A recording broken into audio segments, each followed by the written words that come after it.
such a lovely day today. I wanted to talk a little bit about intimacy, something that has been coming up often for me the last couple of days, actually for the last few weeks, maybe even month or so. And I don't want you guys to think it's straight up about sex, because it's really not. It's really about intimacy, about taking the time to cultivate that with yourself.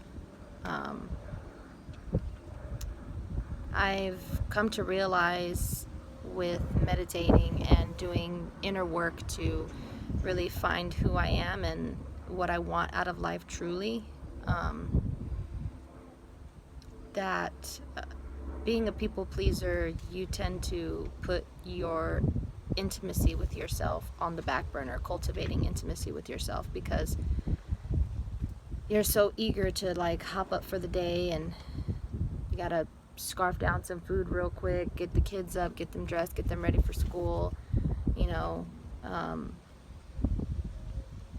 hit the ground running at 100 miles an hour. And that was me for a very, very long time, and I thought that that's how it was supposed to be. I was conditioned to believe that you, as a mother, as a woman, the weight is on you to just kind of get up and get everybody moving and going and get them where they need to go, and make sure that they do everything that they need to do for themselves for that day, whether it be school or work or chores and whatnot. But what I've come to realize is that you have to take time for yourself first. You have to make yourself a priority. If you make yourself a priority and you create a routine for yourself, like me, I get up in the morning. I'll meditate usually as soon as I wake up for about 15 or 20 minutes, or sometimes I'll get up and stretch and go make some coffee or have a quick bite to eat, and I'll be as quiet as possible because my kids wake up very, very easily, and my 7-year-old and my 4-year-old still sleep with me, so I make sure to kind of tiptoe around, but I get my little routine done in the morning, and then everybody kind of just wakes up whenever they wake up, pretty much, because I do homeschool the kids. I don't have a set schedule where they have to wake up at 7 in the morning and there's this going on and that going on, although I do want to be a little bit more punctual with scheduling our commitments. I'm just trying to get a good flow for myself right now, and I've noticed that the more time I've taken out for myself, the more clearer my intentions have become for what I want for my life, and the less reactive I tend to be with other people's opinions of me or my children or my relationship or my household or my job or whatever. Don't get me wrong, I do still react sometimes. Sometimes I'm overwhelmed and I can't help it. I'm human. We all are. We're not perfect. When you're trying to change habits from things that you were conditioned with from a young age, it takes time. It's not easy. It should be easy, and it will get easier with time. So I just kind of keep my focus on that when I'm trying to just find my center and what feels good for me and what's working for me. Is just remember that feeling of it being easy.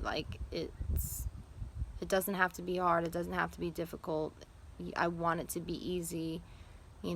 It's easy for me to love myself, to take care of myself, to do the things I enjoy doing. Easy for me to get along with my family and my children and my husband and my friends. I just try as hard as I can to keep that positive train of thought that things are easy. And then I've realized over time that they have gotten easier. But like I said, I'm still human, so sometimes I'll fall short. But if I don't take the time to cultivate intimacy with myself and figure out what my triggers are and what behaviors kind of push me back to the old me, the story of the old Naomi, the one who was people pleasing all the time and put herself on the back burner and didn't take care of herself and put other people first and said yes so many times when she wanted to say no.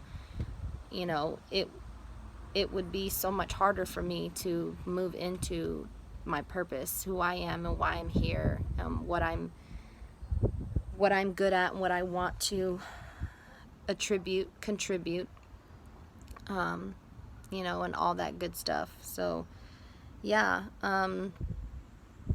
it is definitely, it should definitely be a priority for you to cultivate intimacy with yourself, above and above anyone else.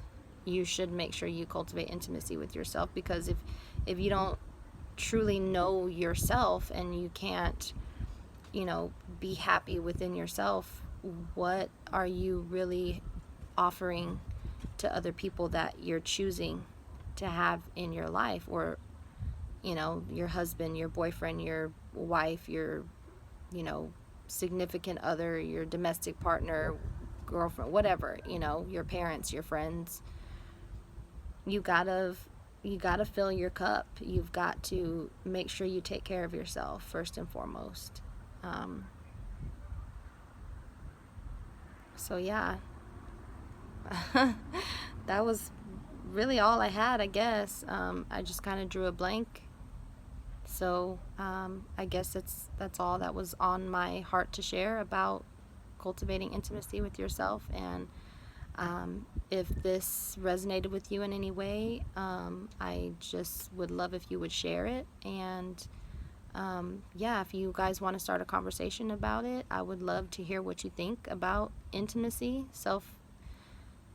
with yourself, and what you guys do to cultivate that for yourselves. How much time you take out in the day to really ground yourself in who you are and what your intentions are for the day and what you want to accomplish, and how often you really sit back and just enjoy what you're doing for you, because it's what brings you joy and what feels good for you. So I would love to hear back from you guys on those points.